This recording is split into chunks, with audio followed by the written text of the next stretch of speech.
Today's video is super personal. I am talking about who my ultimate hero is. And guess what? So I choose myself. So here are the 5 reasons why I choose myself as a personal hero.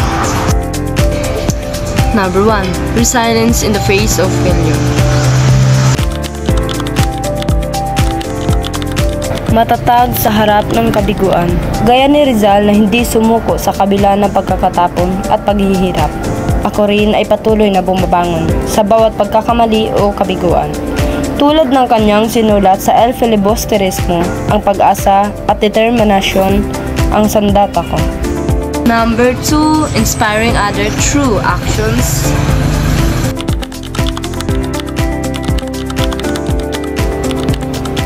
Nagbibigay inspirasyon sa pamamagitan ng gawa. Hindi ako nagsasalita ng mga mabubuting balak. Ipinapakita ko ito. Gaya ni Rizal na ginagamit ang feather upang gisingin ang mga damdamin ng mga Pilipino.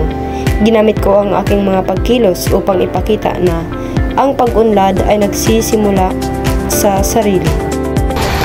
And number 3, unwavering loyalty to myself.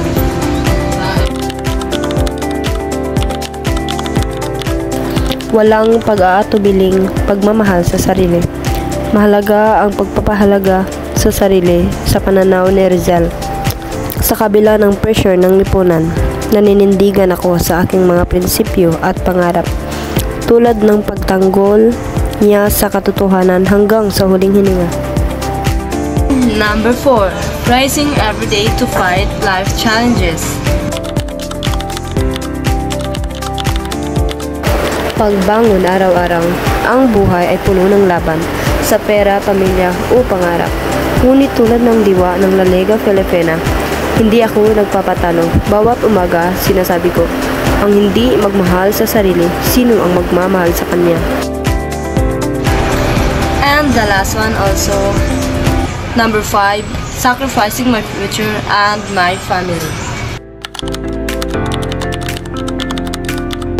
Pagbibigay sakripisyo para sa kinabukasan at pamilya, ginawa ko ang lahat mula pag-aaral ng mabuti hanggang pagtulong sa pamilya. Hindi para sa papuri, kundi para sa isang mas maginhawang bukas. Ito ang aral ni Rizal sa To the Filipino Youth. Ang pagsisikap ay para sa bayan, pamilya at sa sarili. Si Rizal ay bayani dahil ginamit niya ang talino at puso para sa pagbabago. Ako naman, sa aking maliit na paraan, ginamit ko ang aking kakayahan para baguhin ang takbo ng aking buhay at sa proseso. Nagiging inspiration ako sa iba. Ang kanyang diwa ng ang kabataan, ang pag-asa ng bayan, ay nakaukit sa bawat takbang kung patungo sa tagumpay. Kaya sa inyong lahat, hiling ko, hanapin ninyo ang bayani sa inyong sarili. Dahil ang pagmamahal sa sarili ay isang unang hakbang sa pagmamahal sa bayan.